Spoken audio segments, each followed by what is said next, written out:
Мен азыр Ала Тоо аянтында турам. Мындан туура 5 жыл мурун дал ушул жерде мен деген адам шайлоонун жыйынтыгына нааразы болуп көчөгө чыккан. Бир нече күнгө созулган нааразычылык акциясы бийликтин алмашуусуна алып келген. Бүгүн ошол күндөргө 5 жыл болсо да, ошол күндөрдүн жаңырыгы коомчулуктун али эсинде. Айрымдар муну башламандык катары эскерсе, башкалары адилеттүүлүк үчүн күрөштөшөт. Мындай шайлоо бизге кереги жок. Шайлоонун жыйынтыгы жокко чыксын.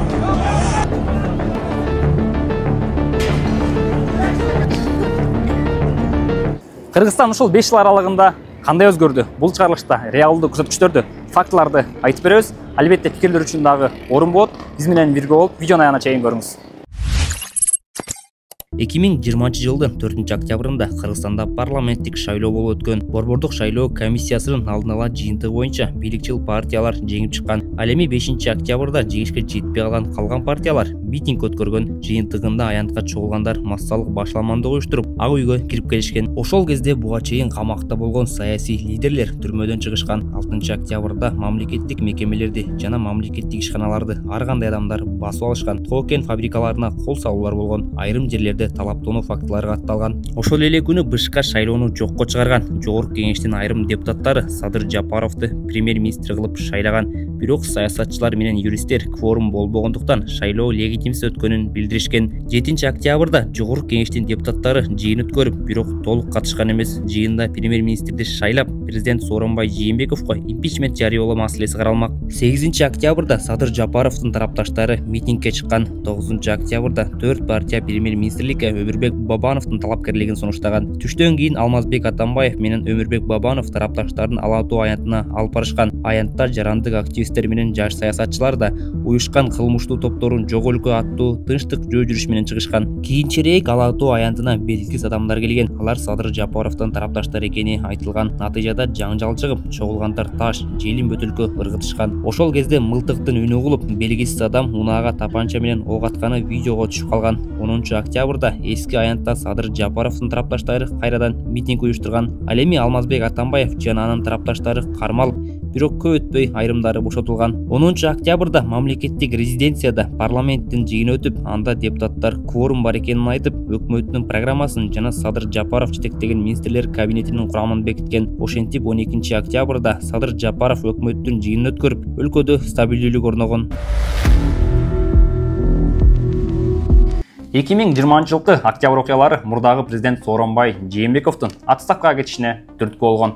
Ал эми 2021 жылдын январь айында президенттик шайлоо болуп, шайлоого катышкандардын 79% добушу менен Садыр Жапаров Кыргызстандын 6-чы президенти болуп калды. Ошол эле күнү баш мыйзамды өзгөртүү боюнча референдум кабыл алынып, өлкө парламенттик башкаруудан президенттик башкарууга өттү. Жогорку жана жергиликтүү кеңештерге шайлоо. Мындан тышкары соңку 5 жылда олуттуу саясий процесстердин ичинен 2021 жылкы парламенттик шайлоо жана жергиликтүү кеңештерге шайлоо өткөнүн айтсак болот. Жогорку кеңештин курамы дагы өзгөртүүгө учурап, 7-чи чакырылышка мурдагы 120 депутаттын ордуна 90 депутат келген. 2023 жылдын соңунда президент Садыр Жапаров мамлекеттик тууну өзгөртүү мыйзамына кол койду. Ошентип желек алмашты. Бул процесс социалдык тармактарда кызуу талкуу менен коштолгон. Желекти коргоп чыккан жарандык активист Автандел Жоробеков 7 декабрда камакка алынган. Ал эми 9 декабрда Бишкектин Горький паркында мамлекеттик тууну өзгөртүүгө каршы нааразылык акциясы өткөн. Чогулгандар бийликке кайрылып, желекти өзгөртпөөгө, элдин пикирин угууга чакырышкан. Антияда кыргызстандыктар 2024 жылды жаңы туу менен тосушкан. 5 жыл аралыгындагы эң маанилүү саясий процесстердин бири чек ара маселелеринин чечилиши болду. 2023 жылдын январь айында Кыргызстан менен Өзбекстандын президенттери 1300 чакырымдан ашуун чек араны биротулуу тактоо процессин аяктап, чек ара маселеси боюнча келишимге кол коюшкан. УКМК төрагасы Камчыбек Ташиев Кыргызстанга дээрлик 20 000 гектар талаштуу жерлер өтүп, ал эми Өзбекстан түштүктөгү Кемпир-Абад суу сактагычын өткөрүп алганын маалымдаган. Өлкөдө Кемпир-Абад суу сактагычынын жери Өзбекстанга өтүп жаткандыгына каршы пикирин билдирген 27 саясатчы, жарандык активист, укук коргоочулар 2022 жылдын октябрында камалган. Ал эми 2024 жылдын июнунда камалган саясатчы активисттерге карата актоо чечими чыккан. Бирок 2 жумадан кийин прокуратура актоо өкүмүн жокко чыгаруу боюнча шаардык сотко апелляциялык арыз жазган. Бүгүнкү күндө иш 2-инстанцияда каралууда. 2025 жылдын март айында Тажикстан президенти Эмомали Рахмондун Бишкекке болгон сапарынын алкагында Кыргызстандын президенти Садыр Жапаров менен кыргыз-тажик чек арасы келишимине кол коюлган. 2021 жылы 2022 жылдардагы эки тараптан жүздөн ашуун өмүрдү алган жаңжалдан кийин коңшулардын алака катышы солгундап, чек араны биротоло тактоо муктаждыгы келип чыккан. УКМК төрагасы Камчыбек Ташиев Кыргызстан менен Тажикстандын ортосундагы мамлекеттик чек аранын жалпы узундугу 1006 чакырымдан ашык экенин, анын ичинен 520га жакын чакырым чек ара сызыгы 2011 жылга чейин такталып, жазылып, өкмөттүк делегация тарабынан бекитилгенин билдирген. Калган 487 чакырым тилкеси акыркы 3 жыл ичинде такталган. Бийлик бул сүйлөшүүлөрдүн негизинде Кыргызстан менен Тажикстандын өкүлдөрү келишимге келип, бир катар аймактарды алмашууга барганын маалымдаган. Эми маселе коюлат. Ошол өзгөчө мына жакында эле Тажикстан менен болгон чек ара келишимин кабыл алдык, күбө болдук ошого. Дароо эле эки мисалда тең суроолор пайда болду, туура чечилдиби деп. Ар бир ошол чек аранын тилкесинин ар бир чекити, ар бир алмашылган же алынган жерлер туура чечилдиби, биздин пайдабызга чечилдиби деген суроолор туулуп жатат. Жана менимче бул келечекки тарыхта дагы да сурала берчү нерсе. Бирок менимче бул маселеге суроо бергенде жана жооп издегенде бир нерсени эске салышыбыз керек. Бул биринчиден bir таразага салса болбой турган маселе да болчу. Биз эч кандай бир жүздөгөн километр жерди карап жатып, ал жердеги кандай гана эл турукташкан жерди карап жатып, айыл чарба жерин карап жатып, бири-бирине салыштырып тең экен же барабар экен, баасы окшош экен деп айта албаган бир кырдаалдабыз да. Андыктан менимче эң негизгиси ошол эки тарап тең макул болуп, эки тарап тең мамлекеттер ошол эли ыйгарым укук берген мамлекет өкүлдөрү макул болуп кол чапкандан кол койгондон кийин менимче ошол алгылыктуу келишим болду деп түшүнүшүбүз керек. Ал эми соңку 5 жылда өлкөнүн экономикалык көрсөткүчтөрү кандай өзгөрдү? Алдыда айтып берем. Жакырчылык 2020 жылы коронавирус пандемиясы башталып электе да, ар бир 4-чү кыргызстандык кедейчиликте жашаган. Ал эми 2021-2023 жылдары пандемиянын кесепети, Россия-Украина согушунун баглардын өсүшүнө түрткү болушу жана башка себептерден улам бул көрсөткүч андан да өсүп, ар бир 3-чү кыргызстандыкты жакырчылыкта калтырган. Жумушсуздук Улуттук статистикалык комитеттин маалыматына ылайык 2020 жылы өлкөдөгү калктын 5,8% жумушсуз болгон. Ал эми 2024 жылы бул көрсөткүч 3,7%га төмөндөгөн. Статистика жумушсуздуктун деңгээли ар бир облустта азайганын маалымдайт. Өлкөдө баалардын өсүшүн ар бир кыргызстандык жон териси менен сезип атканы тууралуу пикирлер социалдык тармактарда байма-бай жазылып келет. Баалардын өсүшүнө ички жана тышкы факторлор түрткү болууда. Эң олуттуу басым азык-түлүккө жана тейлөөгө баалардын өсүшүнөн, ошондой эле логистикалык чыгымдардын өсүшүнөн келип чыгат. 2020 жылы өлкөдө инфляциянын деңгээли 9,7%ды түзгөн. Тилекке каршы бул Евразия экономикалык бирлигинин курамына кирген өлкөлөрдүн ичинен эң жогорку көрсөткүч болуп саналат. Мисалы, Россия Федерациясында инфляция 4,9%, Белоруссия Республикасында 7,4%, Казакстанда 7,5%, ал эми Кыргызстанда 9,7% түзгөн. Ал эми 2024 жылдын жыйынтыгы менен инфляция 6,3% деңгээлде катталган. Баягы жалпы дүйнөлүк инфляция долларга таянган, башка инфляциялык процесстер ар бир ошол теректегизде мамлекеттерде ошо акча көлөмүн көбөйтүп чыгарып, басып чыгарып, ошону менен баягы экономикалык маселелерди, мамлекеттик чыгымдарды жабабыз деген аракетте ошо жалпы инфляция болуп кеткен да. Бул эми мындай айтканда салык да, мына кошумча. Биздин да мамлекетте өскөн ошо сомдун көлөмү, албетте бул жерден аябай дыкат болуш керек, дайыма сомдун көлөмүн ооздукташ керек. Бирок ошо менен бирге бизде тең салмактуулукту сактаганга мүмкүнчүлүк болуп атат. Биздин баягы мамлекеттик атайын тиешелүү органдарда ошон үчүн бизде азыр инфляция ооздукталган деп эсептелинет жана 6%га чейин жеткен да. Бир кезде ошондой аябай катуу өсүп кеткен. Мамлекеттик бюджет. Улуттук статистика комитетинин маалыматына ылайык 2020 жылы мамлекеттик бюджеттин кирешелери 152 миллиард сомдон ашып, чыгашалары 172 миллиард сомго жакындаган. Башкача айтканда, бюджеттеги дефицит 20 миллиард сомго жакын болгон. 2024 жылдын жыйынтыгы менен мамлекеттик бюджеттин кирешелери 465 миллиард сомго жакындаган. Башкача айтканда 2020 жылга салыштырмалуу 3 эсеге өскөн. Ал эми чыгашылар 427 миллиард сомдон ашкан. Натыйжада бюджет профицити 38 миллиард сомго жакындаган. Расмий маалыматта киреше планы ашыгы менен аткарылып, белгиленгенден 1,7% көп болгону айтылат. Мамлекеттик карыз 2020 жылдын этегинде мамлекеттик карыз 5 миллиард долларга жакын болгон. Ал эми 2023 жылдын сентябрь айына карата 8 миллиард доллардан ашкан. Башкача айтканда 5 жыл ичинде өлкөнүн карызы 3 миллиард доллардан ашып кеткен. Бул сумманы Кыргызстандагы ар бир жаранга бөлгөндө 1100 доллардан көбүрөөк тиет. Экспорт менен импорт. Кыргызстандагы экспорт менен импорттун жалпы көлөмү 2020 жылы 5,6 миллиард АКШ долларын түскөн. Пандемияга байланыштуу экспорттун да, импорттун да көлөмү мурдагы жылдарга салыштырмалуу төмөндөгөн. Ал эми 2024 жылы бул көрсөткүч 16 миллиард долларды түзүп, 2020 жылга салыштырмалуу 3 эсеге көп болгон. Экспорт менен импорт. Ошо жарпы көлөмү өсүп атат биздики, экспорт менен импорт. Реэкспорт көбөйүп атат, бирок биздики кичине ошо сальдо, мисалы үчүн мурунку жылдары минус 4 миллиард, минус 3 миллиард болуп жүргөн. Азыр болсо баягы импорттун көлөмү төмөндөп баратат, экспорт көбөйүп атат. Бул деген жакшы көрсөткүч, анткени бул эмнени билдирет? Биз валютаны өлкөгө киргизип атабыз, акча таап атабыз дегенди билдирет да.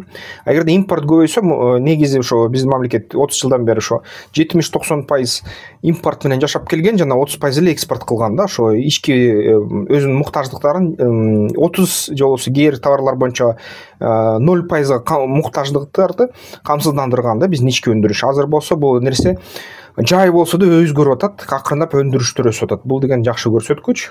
Ички дүң өндүрүм бул өлкөдө өндүрүлгөн бардык товарлардын жана кызмат көрсөтүүлөрдүн жалпы наркы болуп саналат. 2020 жылы бул көрсөткүч 598 миллиард сомду түзгөн.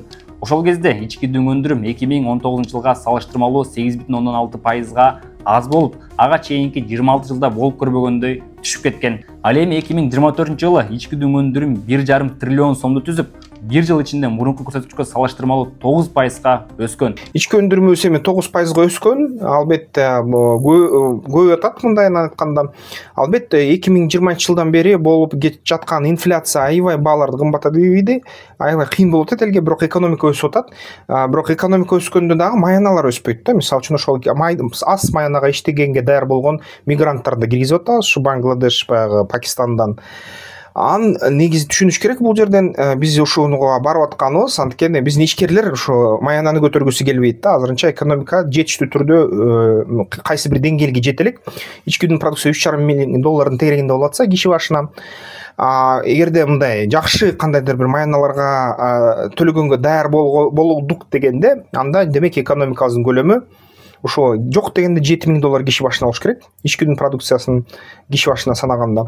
Албетте бул нерсе болмоюнча ушундай боло берет деп ойлойм. Буга эмне деп жооп бериш керек? Биздин мамлекет дагы экономикалык өнүгүүнү камсыздаш керек. Ички дүң продукцияны 30 миллиардга чейин жеткириш керек. 30-жылы 50-жылга чейин 50 миллиард, 70 миллиардга чейин жеткириш керек да. Ал үчүн аябай көп жогорку технологиядагы долбоорлорду ишке ашырыш керек биздин мамлекетте. Анткени башка долбоорлор анча акча алып келбес. Дүйнө жүзүндө саясий укуктарга жана жарандык эркиндиктерге көзөмөл жүргүзгөн Freedom House уюму бийлик өз элинин алдында жооптуу болгон учурда эркиндик гүлдөйт деген ишенимди дүйнөгө жайылтып келет. Аталган уюмдун рейтингинде Кыргызстан 2020-2021 жылдары жартылай эркин болуп саналса, 2022 жылдан тарта эркин эмес мамлекеттердин катарын толуктап келет. 5 жыл мурун өлкөнүн саясий укуктар боюнча көрсөткүчү жалпы 12 баллды түзсө, быйыл болгону 4 гана балл алган. Ал эми жарандардын эркиндигинин чагылдырган көрсөткүч 5 жыл мурда 27 балл болсо, 2025 жылы 22 баллга түшүп кеткен. Көп нерсе ошол рейтингтер боюнча биз өзүбүз эле журналисттер талкуулай беребиз да. Башка жарандардан сурасаң, алардын рейтингдери боюнча кабардар эмес.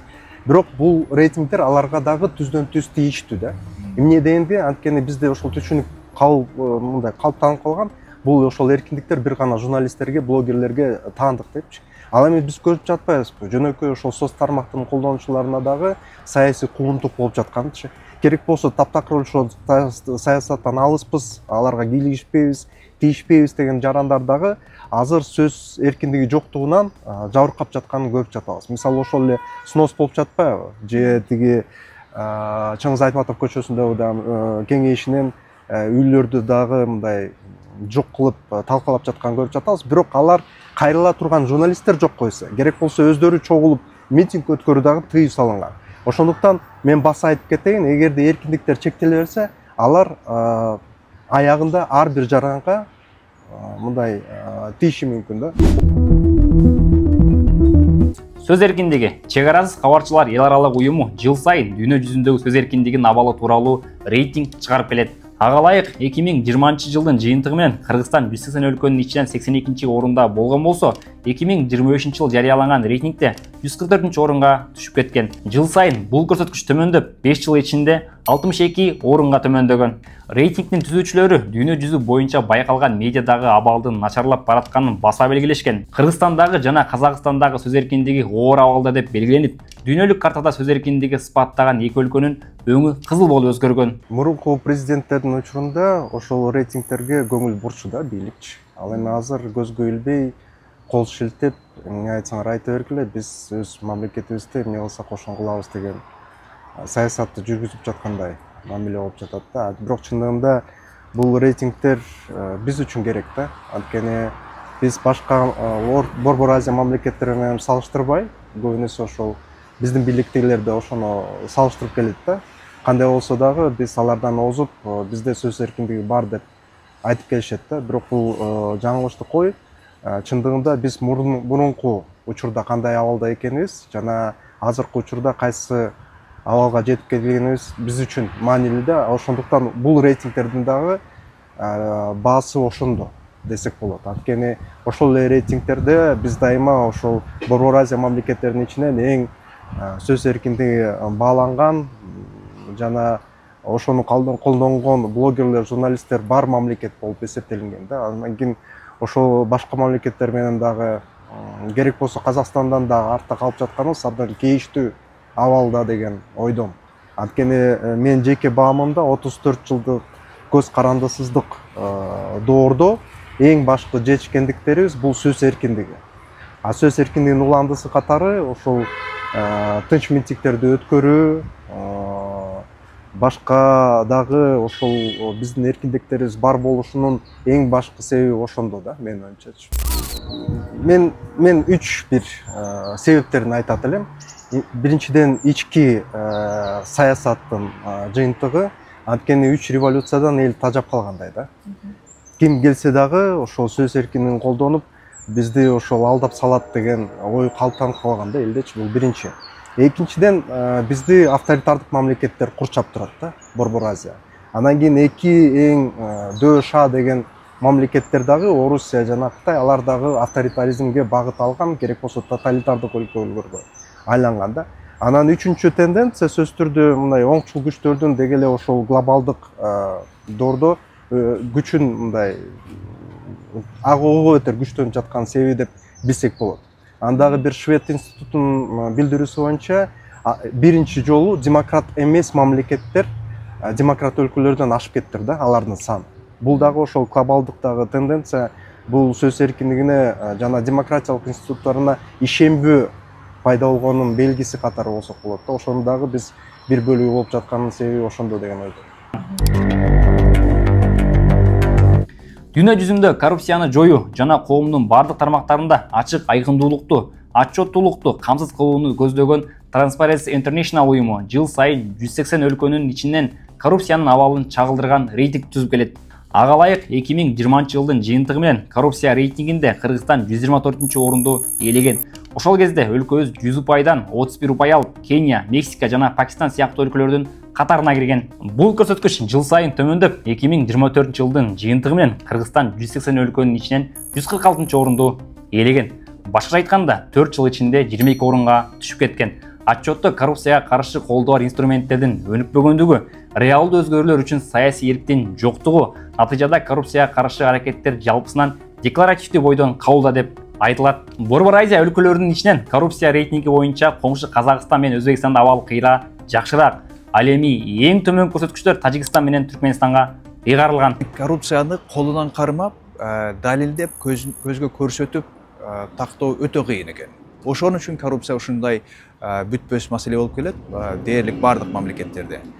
Кыргызстандын бул индекс боюнча акыркы кезде бир аз түшүп төмөндөп калганынын бир себеби менимче бирден бир негизги себеби бул ошол ачыктыктын, айкындыктын азайгандыгы. Муну моюнга алыш керек. Кыргызстанда биз буга чейин дайым ошол ар кандай башкаруу инструменттерин, институттарын колдонуп, технологияларын колдонуп ачыктыкка бараткан болчубуз.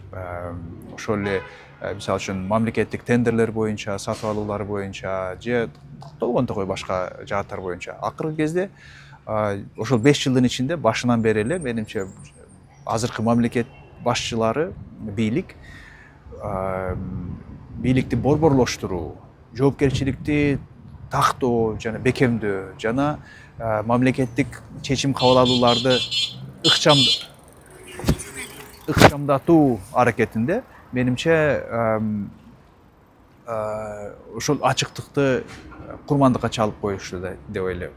2025 жылы Бириккен Улуттар Уюмунун өнүктүрүү программасынын адамдык өнүгүү индекси боюнча дүйнөлүк рейтингинде Кыргызстан 193 өлкөнүн ичинен 117-чи орунда болгон. Докладта Кыргызстан билим берүү, саламаттыкты сактоо жана жашоо деңгээлинде прогресске жетишип, адамдык өнүгүүдө туруктуу өнүгүүнү улантып атканы айтылат. Мындан тышкары Кыргызстан гендердик теңчиликке жетүүдө олуттуу ийгиликтерге жетишкени маалымдалат.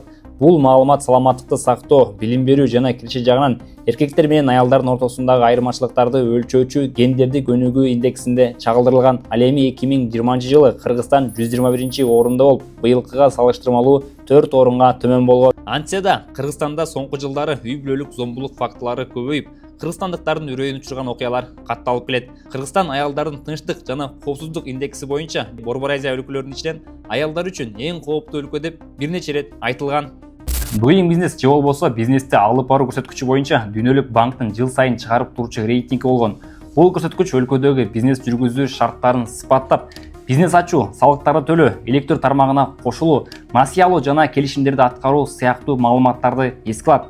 2020 жылы Кыргызстан бул рейтингде 190 мамлекеттин ичинен 80-чи орунду ээлеген. Ал эми коңшу өлкө Казакстан кыйдалды да, ал 25-чи орунда болсо, Өзбекстан 69-чу орунду ээлеген. Коңшу Тажикстан тескерисинче 106-чы орунда болуп, Кыргызстандан 26 позицияга артта калган эле. 2021 жылдын тарта Дүйнөлүк банк Doing Business отчетторун токтоткон. 2018 жана 2020 жылдардагы бизнес жүргүзүү боюнча отчеттун маалыматтарында ички мыйзам бузуулар аныкталгандан кийин Дүйнөлүк банктын жетекчилиги бизнес жүргүзүүнүн кийинки отчетторун жарыялоону токтотуп, методологияны карап чыгууну жана аудиттерди баштаганын расмий кабарлаган. Расмий маалыматка ылайык 2020 жылдан 2025 жылдын октябрь айына чейин курулуш, архитектура жана турак жай коммуналдык чарба министрлигинин көзөмөлү менен 713 социалдык объект курулуп жана капиталдык оңдоодон өтүп пайдаланууга берилген. 2020-2024 жылдары 2700 чакырым жол салынып, оңдоп түзөөдөн өттү. Ал эми 2025 жылдын планында жалпы жонунан 1000 чакырым жолго асфальт басуу каралууда. Мамлекеттик ипотекалык компаниянын расмий билдирүүсүнө ылайык, соңку жылдары Менин үйүм программасынын алкагында пайдаланууга берилген батирлердин саны 4770-ке жеткен. Ал эми учурда өлкө боюнча жалпы 70 000 батир салынууда. 2020 жылдагы октябрь окуясы Кыргызстанда 3-чү төңкөрүш катары эсте калып, 2005-2010 жылдардагы эле бийликтин алмашуусуна алып келди. Биз бул чыгарылышта 5 жыл ичинде кандай өзгөрүүлөр болгонун тизмектедик. Бул өзгөрүүлөр эл күткөндөй жыйынтыкка алып келдиби? Аны тарых өзү көрсөт. Ал эми жеке 5 жыл ичинде кандай өзгөрүүлөр болгонун байкадыңыз? Өзүңүздүн ой пикириңизди комментарийге жаза кетиңиз.